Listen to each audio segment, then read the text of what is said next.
All right. Hello, everybody. Here today, we're going to talk about the recent NFL decision on the protests and the kneeling. We have Will Beatty here again. I'd like to thank him for joining me today. Wow, thanks for having me. It's always a good day when Will's here. So we'll just start with what the NFL basically decided what they were going to do. I mean, I think, if you've been paying attention, you could see that they've pretty much made a situation where they're going to keep any protesting player out of sight. Put them in a place where I guess people are still going to know that reporters are going to say, they're going to be like, oh, well, so-and-so's not here and so-and-so's not here. So probably create a situation where it's going to end up continuing. It's going to end up continuing because people know that this is probably just for the bottom line. It's about this is affecting business, and it's not really that they seem to be, I guess, maybe doing this because of Trump. I don't think that that's really what's... No. I think it's, a lot of those owners probably have more money than Trump anyway. Probably. They're selling the franchises for like $2 billion. They sold the Clippers for $2.2 trillion, I think it was. That's an insane amount of money. Yeah. That's an insane amount of money. That's like some small country's GDP in a year, So somebody throw a ball around. Yeah. That's what that's for. But yeah, I mean, it just seems like probably what's going to happen is that there's going to be a lot of pushback because people don't like the idea that protests are kind of like they're looked at in a way where it's like you don't really have a right to do this. Yeah. And sports has always been a place for protest. It's just, there's a history of people using their sports platform to protest certain things that, people care about. I always find it interesting. I think Muhammad Ali was huge, and he used that platform a lot. And he's revered now as one of the greatest boxers ever. But how far removed we are from that, and we don't think about that, We don't think about that in the sense of, Muhammad Ali he fit that kind of.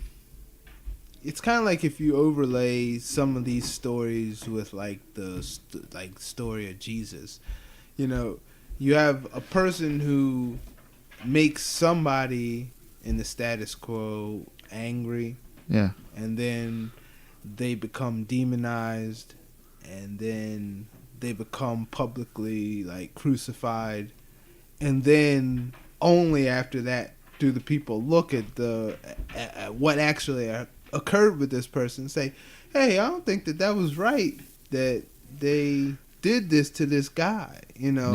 Muhammad Ali, I think, is at one time, I think he was probably one of the most recognizable people on the planet, but in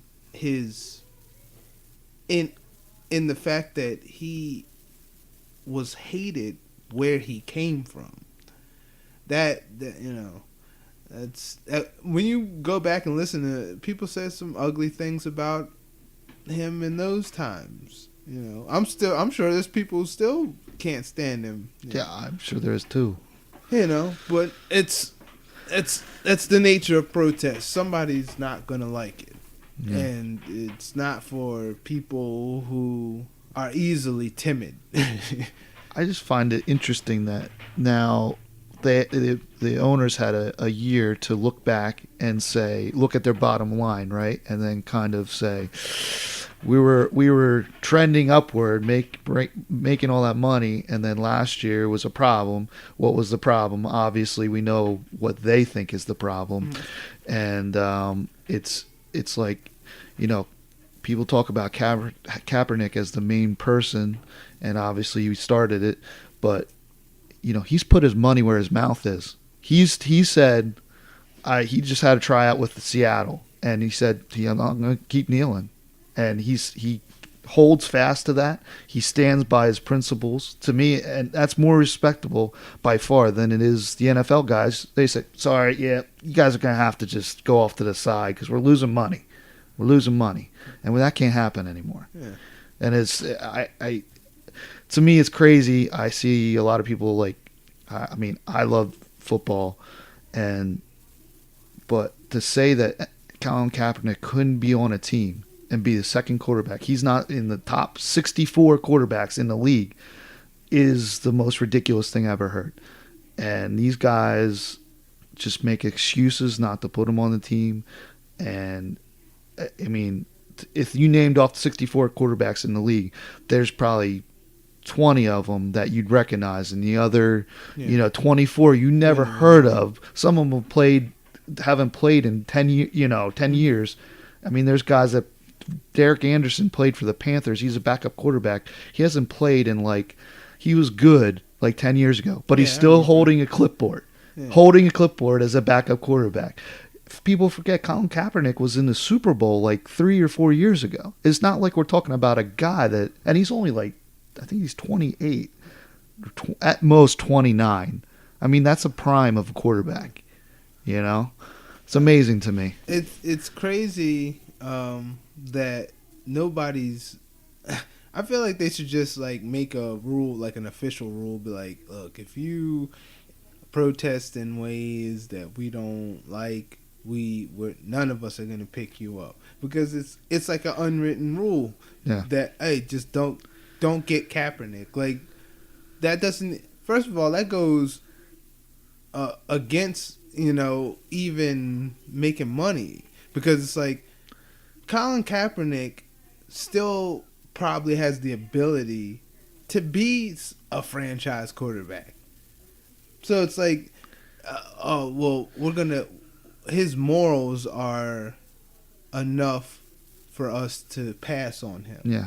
And I think really what that boils down to is that it's allowed to happen because the greater population isn't paying attention still to how this all started. How this all started. What was he trying to say?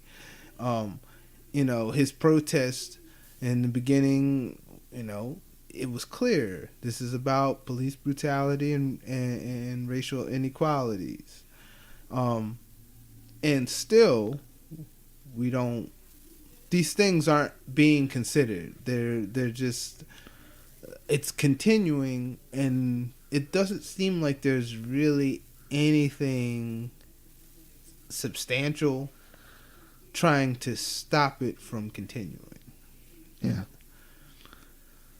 But I think with Kaepernick, he's become kind of like a folk hero. Yeah.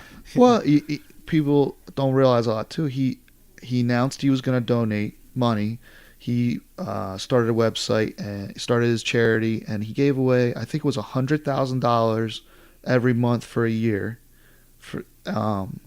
So he's doing things. He's not just saying. It's easy to say things. Yeah. He's putting behind how he feels, and he's doing what he needs to do. And Eric Reed's another guy. Eric Reed was the guy on San Fran that kneeled with him a lot of times. And Eric Reed this offseason was a free agent. He's another guy, only 25 years old. He was the top 5 safety in the league last year. Nobody wants to take him. He's 25 years old, and he was a top safety. And he's he doesn't even get visits as a free agent. I'm just that's blatant. Yeah. It's just not. There's no way of explaining that away, but as some sort of punishment from someone to say, hey, what you started a horrible trend in, and maybe it's that with both of them, people are they need to make an example.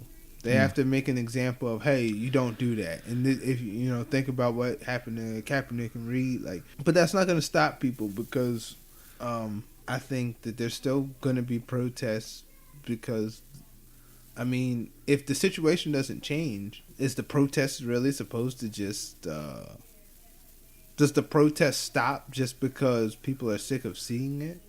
And protest doesn't really work like that. Like, it has to continue, and it has to be visible. It has to continue to catch the minds of people. Yeah.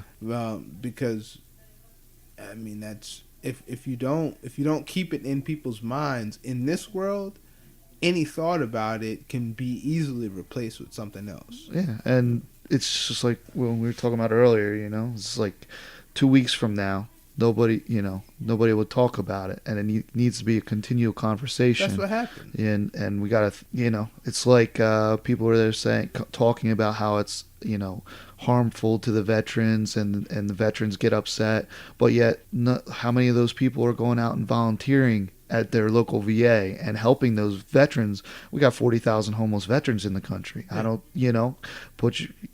got to get out there and do something. It's easy to talk about. It's easy to use. It always amazes me that we use our military, our veterans, to prove points, but we don't.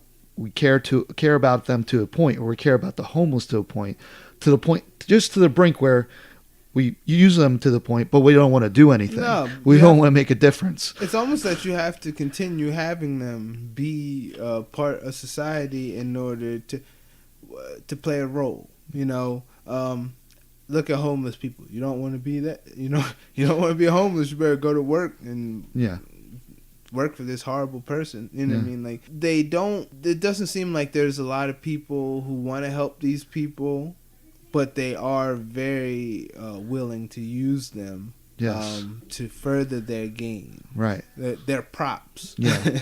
That helps make a point. I can prove a point with this, but I only want to prove a point. I don't want to make a difference. I don't want to make a difference. I just want to be right on social media. I don't want to, actually help anybody. No, it's not about that. It's about, it's about you here. It's about me and nobody else. Yeah. And that's that kind of element.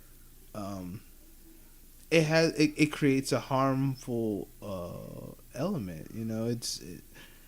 When you live in a place where we can't even talk. We can't begin having talks about inequality because it makes some people uncomfortable. When you live in a place like that, it kind of communicates to you that somehow you're wrong for challenging the inequalities of life, and that can never be. That can never be.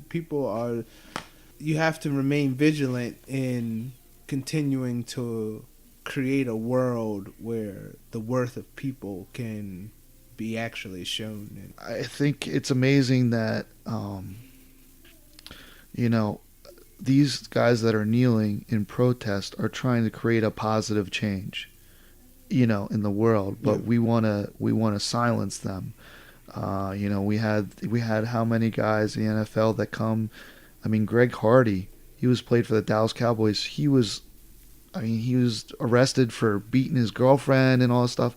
And this was years ago. He played for Cowboys, and nobody's out there nobody's like, this guy shouldn't be on the field. Yeah. And that's a negative thing, right? Yeah. He did a negative thing. Mm-hmm. He shouldn't be on the field.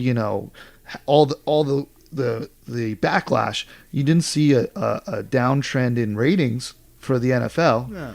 No. But it's crazy to me that we see guys that are trying to make a positive change in their communities, and they're trying to shed light on what's happening. And that's where we want to protest. That's where I'm not going to watch football anymore because he's protesting. This guy beat his girlfriend, had hundreds of guns in his house, or not hundreds, I'm sorry, but had guns in his house and was doing these things. And we're not gonna protest that. It's backwards thinking to me, and I don't why the protest waits till now. I don't get. I mean, and of course I bring up Greg Hardy because I know about that one because I hate the Cowboys, but it's just. But there's other guys too. I mean, Ray Rice, obviously, of course, it cost Ray Rice his job, cost him his career. Yeah. But the NFL also, if that video would have never came out of Ray Rice in the elevator, he probably would have been. He probably would still be. He wouldn't be playing because he's older now, but he would have continued to play. Yeah, he definitely would have continued to play. Yeah, and the NFL doesn't ever want to take any blame for this. I mean, it's amazing to me. They build stadiums, and like Baltimore Stadium was, I believe 72% of Baltimore Stadium was taxpayer money. So taxpayers had no yes or no. I'm okay with giving my tax money. They just gave them 72% of what it cost to build the stadium. They paid, not by choice. They paid, and then. But I think if we would have spent that 70% of whatever it cost on the local community, imagine the effect that could have had. But we don't think about that. No, because that community, nobody cares about that community. They can't put that community. It'd be funny if, like, on a spot like where like there was football on like NBC or something, like they just. What took the spot of it was them just walking around with cameras in the inner city. Yeah. Just like, hey, look what's going on here. Right, right. That'd be just as entertaining. Yeah. Just, like a halftime show is like them walking around the city and like. Yeah. But the point is, I think I'm trying to make is that we're still very much divided in the sense that as a people in this nation, we're still not understanding that. Like I know you've seen in the inner city, there's a situation where there really is like a third world situation. Absolutely. And somehow certain people have been able to root that out of their consciousness. Like they're like, that place doesn't exist, and then, the only time that it does exist, they hear something about it on the news. Yeah. They're like, oh, well, that's all that's going on there. And it's like, no, you're missing the point. This is a place that needs everyone to come together to save. Yes. Not you don't want to save the negative elements of it, but at the same time, you may have to take some of those as a part of the, you can't just take the good of it and leave all of the bad, and in this country, I think with this conversation about the way that police deal with a lot of these types of places, and just with I think young black males in general. I've never been harassed by the police. I grew up with a police officer as my dad, so it was like I kind of think how they think, so I know kind of not how to prick their curiosity. Okay. So a lot of people, when I say, that I'm still in support of this conversation, a lot of people are like, well, you've never been oppressed by the police and things like that. And I said, but it's not about me. It's not about me. It's about the fact that, just because I'm maybe, an exception to a rule, that's just up to this point in my life. I don't know what the future holds. Yeah. I still have to. My son is like, my son is biracial. I guess if that's how people want to see it. It's a strange word, but my son will grow up as a black kid, a black male, and there will be certain conversations that I still feel I'll have. He's 2. But I feel like I'm going to have these conversations at some point in time with him in his life because I don't see any change actually happening. Yes. I watch what's happened all over the years. When you become when you start to see like the history of slavery and stuff in this country, you start to see how this psychological relationship between black people and people policing them, how that forms. You know, when you go back on like plantations, you have the overseer, and he's riding around on his horse just like a cop, and he's there to maintain a certain element, and you see that psychological connection at that point in time, and I really do think that is the beginning of a relationship between people of particular mentalities. Mm-hmm. So, you go through slavery, and then you have this situation where if you try to escape, there'll be people on horses and stuff hunting you and trying to bring you back into an enslavement, which is similar to the enslavement that happens to a person when you throw them into a cage now. Mm-hmm. It's not to say that I'm not trying to say that that there aren't criminals out here who do mean people harm, but I am saying that just the system that we have for dealing with people like that doesn't work at all. And, No. it doesn't work. It's gonna you create.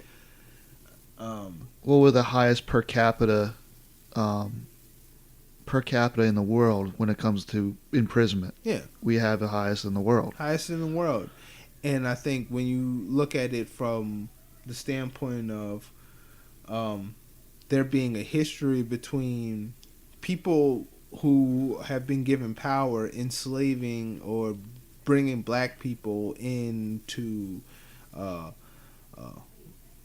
imprison, that's very much in the psyche of America.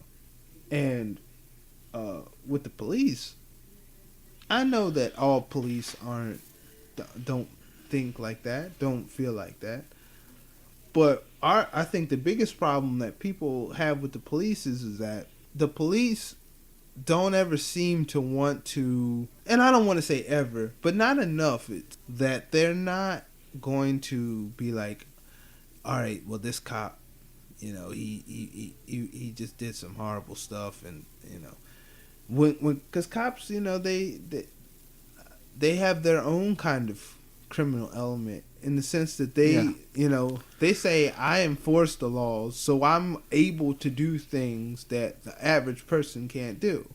I can't just run up on a person in the street that I don't like and I saw them do something wrong and just slam them on the ground and handcuff them and take them off to a closet. I can't do that.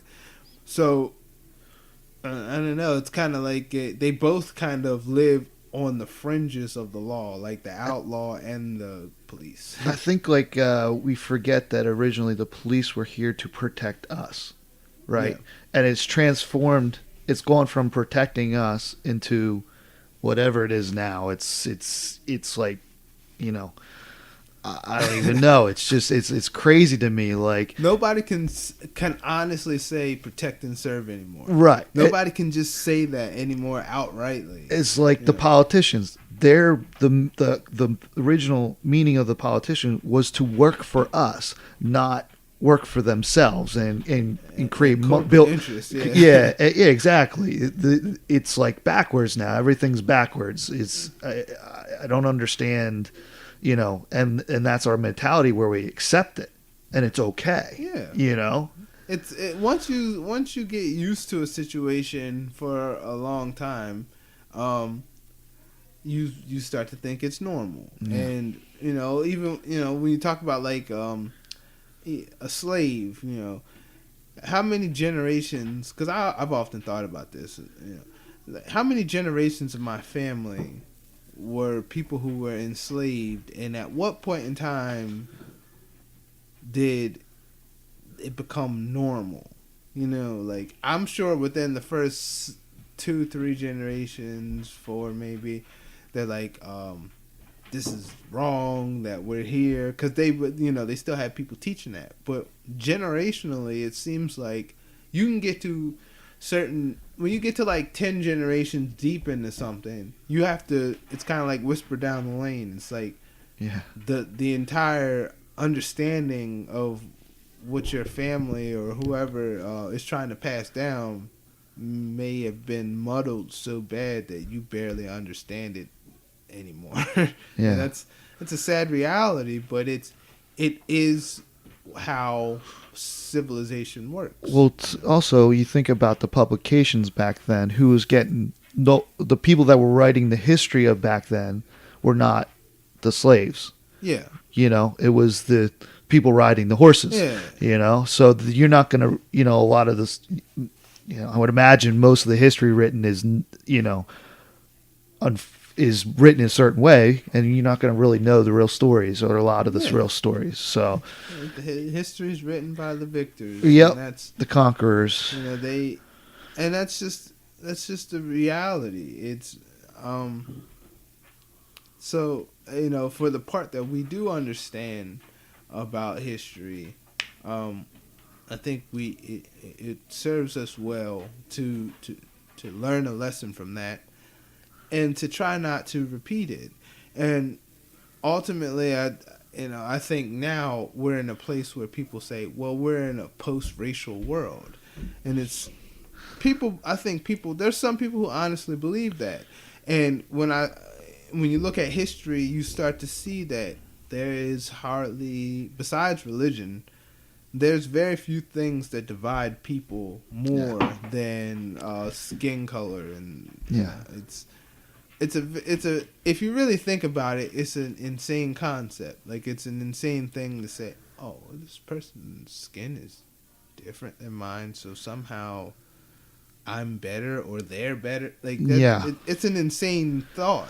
And that kind of insanity, I think, has been bred into the American psyche. So now we have a situation where, and this doesn't happen to all people, but there are, I think, large groups of people of varying colors who have been psychologically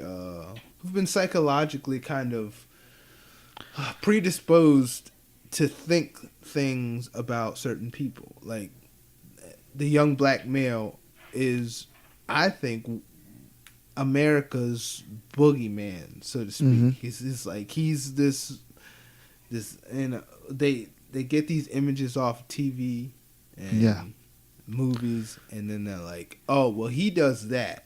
I know that there's been so many people who looked at me. I remember I used to work with this guy, and I used to tell him, I was like, it's amazing to me what some people think is going on in my mind, just because you're looking at me, I'm 6'2", 220, black guy, I'm dark.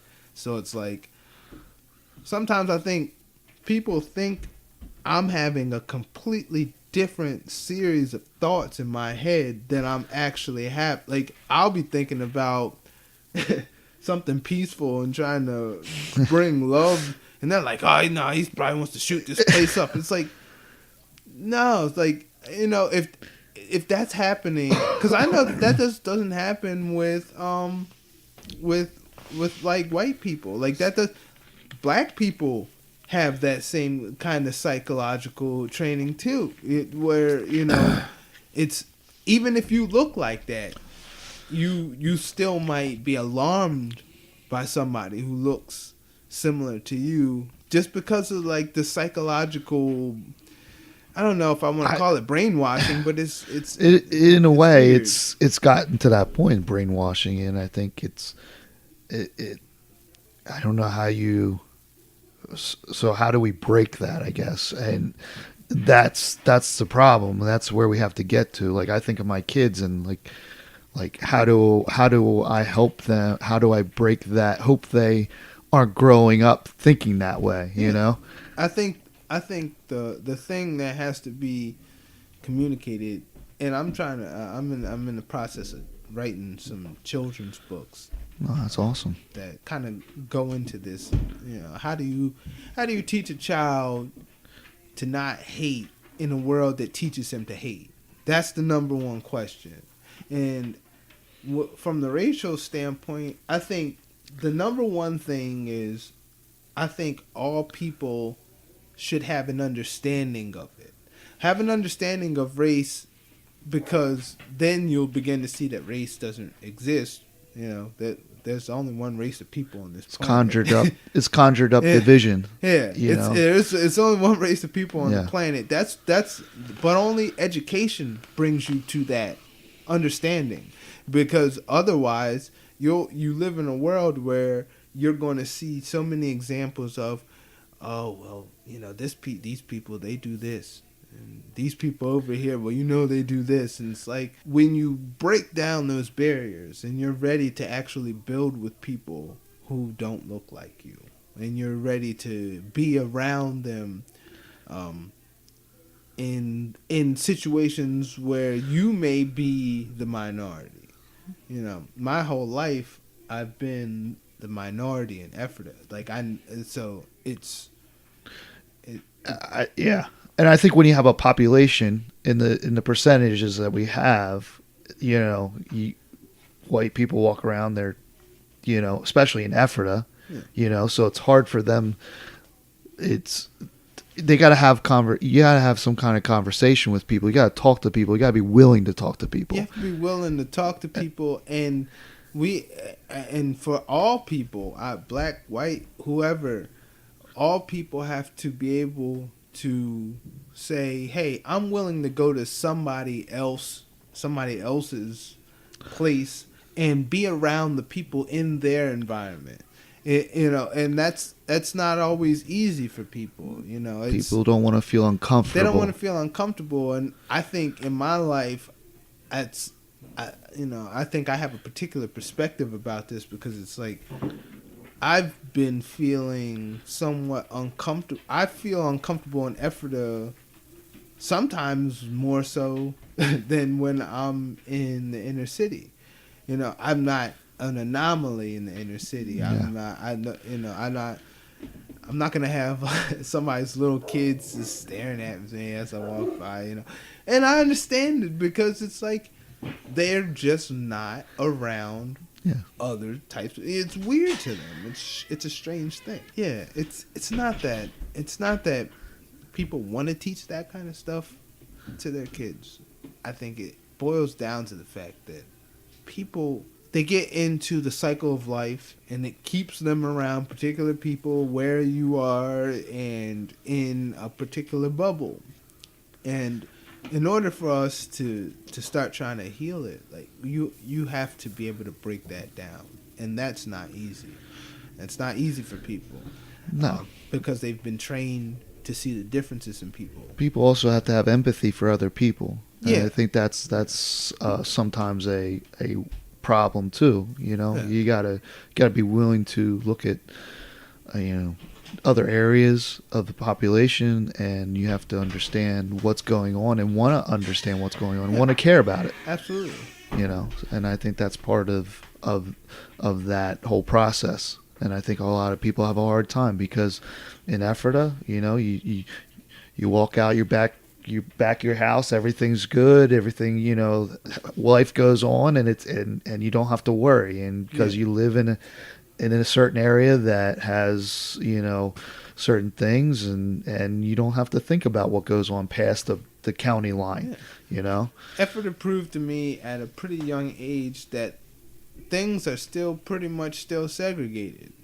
You find little pockets of different people amongst a certain population, but for the most part, it's still pretty much just people of I guess the same racial type or whatever. They seem to congregate amongst people who look like them, and then like I said, you might have little inconsistencies with that, where you're like, oh well, there's a family of a black family moved in, you know, and it's like, as long as that's going on, as long as there's still being these like people are having whole communities of people who look just like them, and I think all groups are guilty of that. Mm-hmm. You know, I think all groups are guilty of, we have to do for us, and usually that's because I know very much like in the black community, a lot of black people feel like we have to do for us because other people don't care. Other people have shown that they're not going to support our business and things of that nature. Mm-hmm. So that makes sense, but at the same time, there's something that comes after that. After people, try to raise up their group, there's the big work.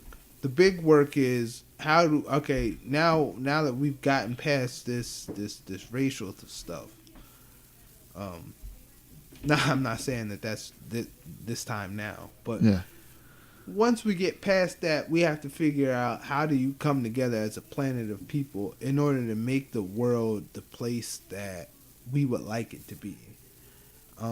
And that can't happen if we're not willing to be around each other and have real conversations about things. You know, I don't know everything about some other person. You know, like I don't pretend to know everything about other types of people. And that's why as time's gone on, I've realized that if I don't understand something about a person's culture or something, it's a lot easier to ask, because it may seem uncomfortable to ask, but at the same time, how else have you ever ridded yourself of any ignorance but by asking a question? And right now, we're afraid to ask questions because this kind of, even this is still a sort of an inflammatory conversation. Mm-hmm. I think some of this is engineered in a way. Like, they in a way it's a lot easier to control a mass of people by putting those walls up, and creating that, and creating the tension. And it's like when you see the videos pop up every once in a while of the police brutality. Why is it only every once in a while? Why are we not talking about it more? Why are we not, it seems like it just, the media puts it out there when they want to use it to their advantage, as opposed to actually caring, and wanting to make change. And it just divides us more, and then puts up walls more. I think that's what a journalist is. I think that's part of what a journalist's task is to not just report on something, but to report on something with the intention of changing it if it's something that needs to be changed. And I don't think we live in times where the whole idea of 24-hour news, it kind of does away with that concept, because now you're saying, look, we're going to just keep feeding this on a loop about something that happened that really doesn't have anything to do with you. But we're going to politicize it. And to politicize something, I guess on a deeper level, really what it is you're going to make somebody get on a side. It's a poll. It's politics. It's the poll. So we're going to put some of you on one side of this, and then we're going to put some of you on this other side of this. And now, let alone all your other differences, now you have one more difference. One more reason to not come together with somebody. And that's, it does seem sort of like sinister. Yeah, right. I think that's, I mean, I'm quite the conspiracy deal, but I truly believe that is one of their biggest weapons of control is is creating atmosphere where we're against each other. Imagine what we could accomplish if we are all together, and that's the greatest fear. Holding people accountable, holding politicians accountable together, as opposed to too busy arguing with each other about who's right or wrong. You imagine to me, it's one of the greatest weapons between, like you said, religion's another one, a form of control. And it's what they implement whenever they feel like. Yeah. Race is a is a thing that hasn't always been talked about in terms of that there's really a difference. Like, there was a time in the world where people more or less talked about your nationality, like where you were from, as opposed to how you appeared.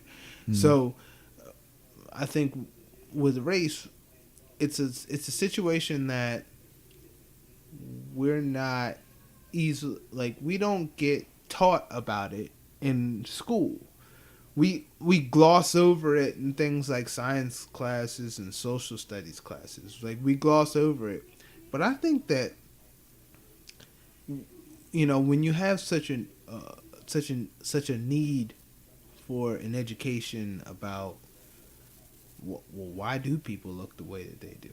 You know, when you have, you know, because that gets to people. I imagine that it actually it must work on the psyche of white people tremendously, because it's like, if you value your skin, that's really what we're talking about. We're talking about different people, different types of people just valuing their skin more so than other people's types of skin.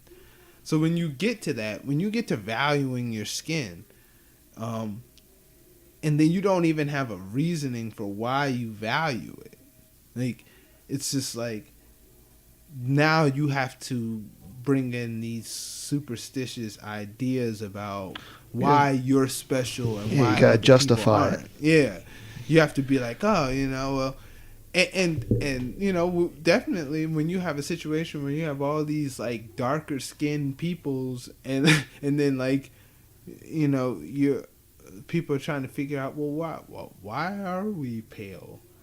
I think really what it is like, we've been segregated due to nature at some point in time. At some point in time, we went different places in the world. In the history, looking back, yeah. People experienced glaciation periods. Yes.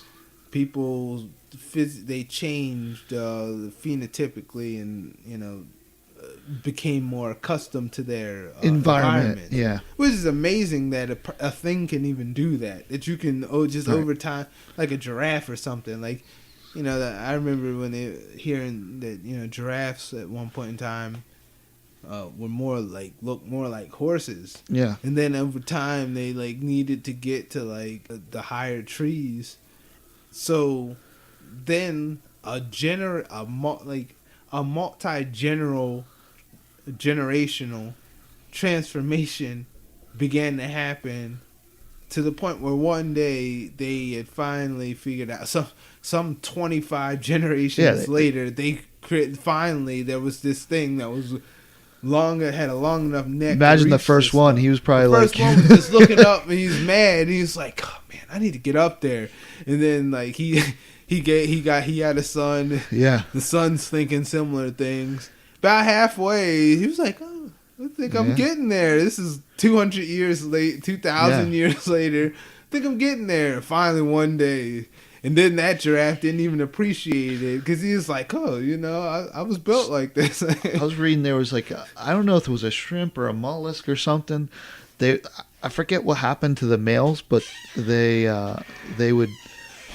needed the males to breed, but they evolved to the point where they no longer needed the males anymore. I forget what happened to the males, and they were just having, you know, babies without needing the male. Yeah, and all of a sudden the male was like, asexual. How does it evolve to that? It's crazy to me. But people, in the ways that we've done it, I think it's just as amazing that, you know, you got into a situation where it was like, I think I'm gonna need some darker skin. It's pretty hot here, you know, like, you know, and then somebody went, you know, somewhere else, and was like, you know, like, the sand is getting in my eyes, you know, And then over time, it's just like, all right, well, the body is just like, all right, I think we can figure out something for this. So, like you have a thought, and sometimes it turns into a real thing.